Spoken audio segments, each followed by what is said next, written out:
الرحیم السلام علیکم۔ آج 27 جنوری بروز جمعرات ہم بات کریں گے وہ ہوا جس کی امید نہیں تھی، اور سپریم کورٹ بار ایسوسی ایشن نے بالآخر وہ تاریخی بلنڈر کیا ہے جس پر ہم بار بار سپریم کورٹ آف پاکستان کے جو بار ایسوسی ایشن ہے، سپریم کورٹ بار ایسوسی ایشن، اس سے ہم یہ گزارش کر رہے تھے کہ خدا کے لیے ایسے معاملے میں نہ پڑیں جس سے آپ اپنے سیاسی مفادات کے لیے بار کا استعمال کریں اور بار یوز ہو اور پراکسی کے طور پر بار یہ سارے کا سارا معاملہ دیکھے۔ لیکن بدقسمتی یہ ہے کہ جن کے پے رول پر یا جن کے فنڈز سے یا انویسٹمنٹ سے آپ سارے معاملات کو چلاتے ہیں، تو پھر آپ کو ان کے لیے بڑے بڑے مراحل طے کرنا پڑتے ہیں اپنی وفاداری کو ثابت کرنے کے لیے، اور یہی بدقسمتی ہوئی ہے۔ اور سپریم کورٹ بار ایسوسی ایشن میں درخواست دائر کر دی گئی ہے سپریم کورٹ بار کی طرف سے، وہ میں آپ کے ساتھ شیئر کروں گا۔ اس درخواست کے اندر 3 جو اہم گراؤنڈز ہیں اور وہ میں آپ کے ساتھ شیئر کرنے جا رہا ہوں، اور یہ کیسے درخواست خارج ہوگی وہ بھی میں آپ کو بتاؤں گا۔ اور اعتزاز احسن صاحب سینئر قانون دان ہیں،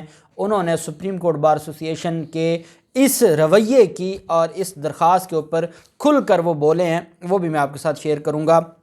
پہلے میں آپ کو بتاتا چلوں کہ آج میں نے آپ کے ساتھ شیئر کیا تھا شہباز شریف اور حمزہ شہباز کی ضمانت کے حوالے سے، اور وہ جب اسپیشل جج کے پاس گئے تھے، اسپیشل جو کورٹ تھی سینٹرل کورٹ، وہاں پر اعجاز الاحسن صاحب ہیں جو جج ہیں ان کی عدالت میں، تو جج صاحب نے یہ کہا تھا اعجاز الاحسن صاحب نے کہ آپ پہلے وہاں سے واپس لیجئے گا درخواست، اور پھر آپ کا کیس اور آپ کی جو درخواست ہے یہاں پر ہم انٹرٹین کریں گے۔ ایٹ اے ٹائم 2 عدالتوں میں درخواست نہیں ہو سکتی، جس پر پھر یہ منی لانڈر جو آمدن سے زیادہ اثاثہ جات کیس ہے، رمضان شوگر مل کیس ہے، اس میں پیش ہونے کے لیے وہاں سے یہ آ گئے تھے نیب عدالتوں میں۔ نیب عدالتوں سے واپسی پر سیکنڈ ٹائم دوبارہ یہ پہنچے بینکنگ جرائم عدالت، وہاں پر درخواست دے کر جو دونوں ملزمان وہاں پر موجود تھے، انہوں نے درخواست دے کر اس بیل کو وڈرا کیا عدالت سے، اور ارلی ہیئرنگ کی درخواست دے کے، کیونکہ کل ہونی تھی، کل تک ان کو موقع ملا ہوا تھا، تو درخواست دے کر کیس کو اور پٹ اپ کروا کے فائل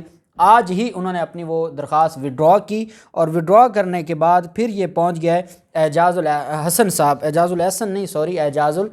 صاحب جو کہ اسپیشل سینٹرل عدالت کے جج ہیں، ان کی عدالت میں، اور وہاں جا کر پھر نئے سرے سے عبوری ضمانتیں دائر کیں۔ عدالت نے 1 فروری تک ان کو عبوری ضمانت دی ہے، اور جو وکیل ہیں امجد پرویز صاحب، کیونکہ وہ سارا دن ان کے ساتھ تھے، امجد پرویز صاحب نے کہا کہ ملزم شہباز شریف باہر گاڑی میں موجود ہے۔ عدالت نے دوبارہ عدالتی نمائندہ مقرر کر کے ان کی تصدیق کروائی، ان کا جو سگنیچر اور تھم امپریشن ہے اس فائل پر وہ لیا، اور 1 فروری کی تاریخ مقرر کی۔ جو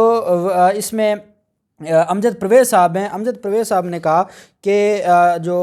شہباز شریف کینسر کے مریض ہیں، ڈاکٹروں کی ہدایت ہے کہ کرونا منفی آ بھی جائے تو اس کے بعد بھی 7 دن آرام کرنا ہے، استدعا ہے کہ ہمیں ایک لمبی تاریخ دی جائے۔ تو عدالت نے کہا کہ یہ آپ کی جو درخواست ضمانت ہے یہ پچھلے 6 سے 7 ماہ سے پینڈنگ ہے، اور اس کو مزید نہیں لمبایا جا سکتا۔ اگر کوئی بہت زیادہ بیماری ہوگی تو آپ 1 فروری کو درخواست دے سکتے ہیں، نہیں تو آپ کو اس کیس میں آپ اپنی بحث کریں اور ہم اس کیس کو وائنڈ اپ کرتے ہیں۔ پروسیکیوٹر نے عدالت سے کہا، FIA نے، کہ جناب انہوں نے پہلے غلط فورم پر ہم نے درخواست دی تھی، یہ جان بوجھ کے ہماری درخواست کو وہاں پر لٹکاتے رہے اور یہ عبوری ضمانت انجوائے کرتے رہے، اور اب انہوں نے یہاں پر نئی درخواست دائر کی ہے تو اس کو ایز سون ڈیسائیڈ کیا جائے۔ عدالت نے 1 فروری کی تاریخ مقرر کر کے دونوں فریقین کو، پروسیکیوشن کو، FIA کو اور ملزمان کو کہا ہے کہ وہ 1 فروری کو اپنی جو آرگومنٹس ہیں ضمانت پر وہ مکمل کریں تاکہ عدالت اس کیس کو ڈیسائیڈ کرے۔ اب یہ جو ان کا کینسر زدہ بوڑھا شخص، یہ جملہ جب یہ لاہور ہائی کورٹ میں آمدن سے زیادہ اثاثہ جات کیس میں ان کی ضمانت کی درخواست پر سماعت ہوتی تھی، اس وقت جو وکلا تھے لیگی وکلا، وہ عدالت میں یہ الفاظ استعمال کیا کرتے تھے، 70 سالہ کینسر زدہ بوڑھا شخص، یہ الفاظ استعمال کیے جاتے تھے۔ لیکن وہی کینسر زدہ بوڑھا شخص پارلیمنٹ میں کھڑے ہو کے، قومی اسمبلی میں کھڑے ہو کے اپنے اور اپنے خاندان کی بے گناہی پر 3 گھنٹے تقریریں کرتا ہے۔ وہ کینسر زدہ 70 سالہ بوڑھا شخص بالکل ٹھیک ہے، لیکن عدالتوں کے لیے وہ بیمار ہے، کتنے دن بیمار رہ لیں گے، اور ان کی چیخیں بتاتی ہیں کہ علاقے میں کوئی تھانے دار بڑا سخت آ گیا ہے اور اسی وجہ سے یہ اب خوف میں مبتلا ہیں۔ آج پورا دن لگا دیا انہوں نے، حالانکہ کل بھی کر سکتے تھے لیکن نہیں، انہوں نے آج اس بات کے اوپر یہ ریلائی نہیں کیا اور 4 بجے جا کے انہوں نے آج شام ضمانت لی ہے، اور ضمانت کی درخواست عدالت کا ٹائم ختم ہونے سے پہلے پہلے بینکنگ عدالت سے واپس لے کے نئی درخواست ضمانت دائر کر کے انہوں نے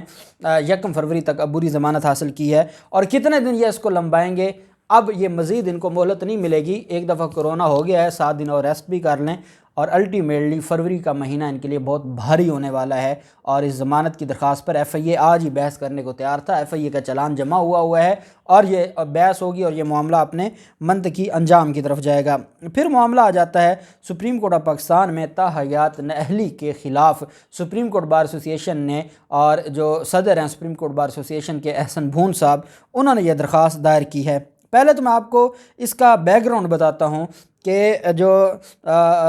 اس میں 28 جولائی 2017 کو سپریم کورٹ کا یہ فیصلہ تھا، اور شریف خاندان کے خلاف پاناما لیکس کیس کا فیصلہ سناتے ہوئے اس وقت کے جو سابق وزیر اعظم ہیں نواز شریف، ان کو نااہل قرار دیا تھا۔ اسی سال دسمبر 2017 میں پاکستان تحریک انصاف کے جو رہنما ہیں جہانگیر ترین، ان کو بھی نااہل قرار دیا گیا تھا، اور ان کو فورن فنڈنگ کیس میں نااہل قرار دیا گیا تھا جہانگیر ترین کو۔ اس فیصلے کے بعد اس بحث کا آغاز ہوا تھا کہ آئین کے آرٹیکل 62(1)(f) کے تحت نااہل قرار دیے گئے جو ارکان اسمبلی ہیں، ان کی نااہلی کی مدت کتنی ہوگی، کیونکہ 62(1)(f) میں نااہلی کا تو لکھا ہوا ہے لیکن آگے اسپیسیفک سال نہیں لکھے ہوئے۔ جیسے ہم دیکھتے ہیں کہ 63(h) میں لکھا ہوا ہے کہ وہ 5 سال کے لیے نااہل ہوگا، تو جو 62(1)(f) میں نااہل ہوگا اس کی آگے مدت نہیں لکھی ہوئی تھی۔ اس کو انٹرپریٹ کیا تھا جو سابق چیف جسٹس میاں ثاقب نثار کی سربراہی میں یہ 5 رکنی بینچ تھا، اور مزے کی بات یہ ہے کہ 5 کے 5 ججز نے متفقہ فیصلہ دیا تھا، اور فیصلہ لکھنے والے ہمارے coming chief justice Umar Ata Bandial صاحب تھے جنہوں نے یہ فیصلہ لکھا تھا۔ سپریم کورٹ نے آرٹیکل 62(1)(f) کے تحت نااہلی کی مدت کی تشریح کیس کے فیصلے میں کہا تھا کہ آئین کی اس شق کے ذریعے نااہل قرار دیے گئے ارکان پارلیمنٹ تاحیات نااہل ہوں گے، اور اس کا انہوں نے یہ کہا تھا کہ جب اگر صرف 5 سال ہوتی نااہلی تو وہ تو 63(h) میں لکھا ہوا تھا، تو 62(1)(f) میں جو امینڈمنٹ لائی گئی جنرل ضیاء الحق کے دور میں، اس امینڈمنٹ کو لانے کا جو لیجسلیشن کی جو سوچ ہے وہ یہ بتاتی ہے کہ وہ کچھ اور سمجھتے تھے۔ وہ یہ سمجھتے تھے کہ یہ اس 5 سال میں نہیں آتا، یہ بڑا جو ایک ڈکلیریشن ہے، کسی کو صادق اور امین جب ڈکلیئر کیا جائے عدالت کہ یہ صادق اور امین نہیں رہا، تو اس وجہ سے یہ تاحیات ہے۔ سپریم کورٹ چیف جسٹس میاں ثاقب نثار کی سربراہی میں جسٹس شیخ عظمت سعید، جسٹس عمر عطا بندیال صاحب، جسٹس اعجاز الحسن صاحب، جسٹس سجاد علی شاہ صاحب پر مشتمل 5 رکنی لارجر بینچ نے آرٹیکل 62(1)(f) کے تحت نااہلی کی مدت کی تشریح کے لیے 13 درخواستوں کی سماعت کے بعد 14 فروری 2018 کو محفوظ کیا گیا فیصلہ سنایا تھا۔ سپریم کورٹ کی جانب سے فیصلے میں کہا گیا تھا کہ آئین کا آرٹیکل 62(1)(f) اسلامی اقدار کے مطابق ہے اور اس کی بھی یہی ممکنہ تشریح بنتی ہے۔ اور اس میں جو مختلف چیزیں آئی تھیں، ایک اضافی نوٹ تھا جو سامنے آیا تھا۔ عمر عطا بندیال صاحب نے یہ فیصلہ تحریر کیا تھا، 60 صفحات پر مشتمل یہ فیصلہ تھا۔ جسٹس عظمت سعید صاحب نے 8 صفحات کا اضافی ایک نوٹ بھی شامل کیا تھا۔ انہوں نے کہا تھا کہ انہیں فیصلے سے اتفاق ہے، لیکن جو ریزنز اس میں لکھی گئی ہیں وہ ان سے مکمل اتفاق نہیں ہے۔ آرٹیکل 62(1)(f) کی بنیاد ہماری اسلامی اقدار ہیں، اور ایسی شقوں کی تشریح انتہائی محتاط انداز میں کرنی چاہیے۔ یہ اختلافی نوٹ لکھا تھا۔ فیصلے سے وہ مطمئن تھے کہ 62(1)(f) میں سزا جو ہے وہ تاحیات ہی ہے، لیکن انہوں نے کہا کہ کیونکہ یہ اسلامک ایک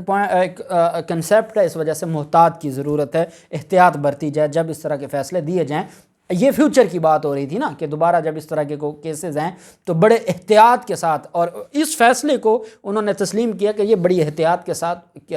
تحریر کیا گیا ہے، فیصلہ کیا گیا ہے، اور جو فردر ہے اس پر انہوں نے 8 صفحات پر مشتمل یہ دیا۔ اب اس پر سپریم کورٹ بار ایسوسی ایشن کے صدر احسن بھون صاحب، جو کہ پاکستان بار کونسل کے بھی ممبر تھے، اور احسن بھون صاحب یہ انڈیپینڈنٹ گروپ جو ہے، جو آسمہ جہانگیر گروپ ہے، اس کے اہم رہنما ہیں۔ اعظم نذیر طارہ صاحب جو کہ مسلم لیگ نون کے رہنما بھی ہیں اور سینیٹر بھی ہیں، ان کے ساتھ عابد ساقی صاحب ہیں، یہ تین جو رہنما ہیں یہ انڈیپینڈنٹ گروپ کے ہیں۔ انڈیپینڈنٹ پہلے آسمہ جہانگیر گروپ کہا جاتا تھا، پھر کوئی خاص ایک ٹرم آئی، جیسے جو جیو جنگ میڈیا گروپ ہے وہ بھی انڈیپینڈنٹ گروپ میڈیا کا کہا جاتا ہے۔ تو یہ پتہ نہیں ان کو کوئی انٹرنیشنلی کوئی چیز ملی کہ جو یہ خاص طرح کے لوگ ہیں اور خاص طرح کی سوچ رکھنے والے میڈیا میں یا جہاں بھی انہوں نے انڈیپینڈنٹ گروپ کے نام سے یہ سارا معاملہ دیکھا۔ بہرحال یہ ان کی طرف سے درخواست دائر کی گئی ہے، اور درخواست میں موقف اختیار کیا گیا ہے کہ تاحیات نہلی کے اصول کا اطلاق صرف انتخابی تنازعات میں استعمال کیا جائے، اور آرٹیکل 184(3) کے اختیار کے تحت سپریم کورٹ بطور ٹرائل کورٹ امور انجام نہیں دے سکتی، اور سپریم کورٹ اس معاملے کو خود نہیں دیکھ سکتی۔ اس سلسلے میں مزید یہ موقف اختیار کیا گیا کہ آرٹیکل 184 کی جو شق 3 کے تحت عدالتی فیصلے کے خلاف اپیل کا حق نہیں ملتا، اور عدالتی فیصلے کے خلاف اپیل کا حق نہ ملنا انصاف کے اصولوں کے منافی ہے۔ درخواست میں یہ کہا گیا کہ اپیل کے حق کے بغیر تاحیات نہلی بنیادی حقوق کی خلاف ورزی ہے، اور متعلقہ حلقے کے ووٹرز کے بنیادی حقوق کی بھی خلاف ورزی ہے۔ اس درخواست میں جو سپریم کورٹ آف پاکستان میں دائر کی گئی ہے احسن بھون صاحب کی طرف سے، ان کی طرف سے یہ بھی موقف اپنایا گیا ہے کہ جو 184(3) ہے اس کی تشریح کی جائے، اور استدعا کی گئی کہ آرٹیکل 62(1)(f) کے تحت جو الیکشن چیلنج ہوا صرف اس کو کالعدم قرار دیا جائے اور اس کو تاحیات نہل نہ قرار دیا جائے۔ اس حوالے سے اعتزاز احسن صاحب نے جو کہا ہے کہ میرا موقف یہ رہا ہے کہ تاحیات نہلی کا یہ جو معاملہ ہے تاحیات نہلی کا، اس کے اوپر اعتزاز احسن صاحب پہلے بھی بات کر چکے ہیں کہ میں اس موقف کے ساتھ نہیں ہوں کہ کسی کو تاحیات نہل قرار دیا جائے، پہلی بات تو یہ ہے۔ لیکن انہوں نے کہا کہ جو یہ درخواست ہے کسی کی ذات کے حوالے سے پٹیشن دائر نہیں ہونی چاہیے۔ یہ درخواست اگر مفاد عامہ میں ہوتی تو بہت اچھی بات تھی، لیکن یہ نواز شریف کی ذات کے لیے، اس وجہ سے میں اس درخواست سے اختلاف کرتا ہوں، اور میں سپریم کورٹ بار کو کہوں گا کہ سپریم کورٹ بار کو ذات کے حوالے سے کیس میں نہیں آنا چاہیے تھا، متاثرہ افراد کو خود درخواست دائر کرنی چاہیے تھی۔ میرا نہیں خیال کہ یہ درخواست دینا عوام الناس کے لیے دی گئی ہے، بلکہ یہ نواز شریف اور شریف خاندان کے لیے دی گئی ہے۔ یہ درخواست ان کو خود دینی چاہیے تھی۔ سپریم کورٹ بار کو جو استعمال کیا جا رہا ہے، یہ پروکسی جنگ لڑنے جا رہی ہے سپریم کورٹ شریف خاندان کی، اور یہ انتہائی دکھ کی بات ہے، اور بار کو کسی ایک شخص کے لیے استعمال نہیں ہونا چاہیے تھا۔ یہ کہنا ہے اعتزاز احسن صاحب کا، پہلے بھی وکلا کمیونٹی اس کے اوپر کھل کر بول چکی ہے۔ اب دیکھتے ہیں اس درخواست کا کیا ہوتا ہے، جو بھی تفصیلات ہوں گی آپ کے ساتھ شیئر کرتے رہیں گے۔ اللہ پاک پاکستان کا حامی و ناصر ہو۔ بہت شکریہ، اللہ حافظ، پاکستان زندہ باد۔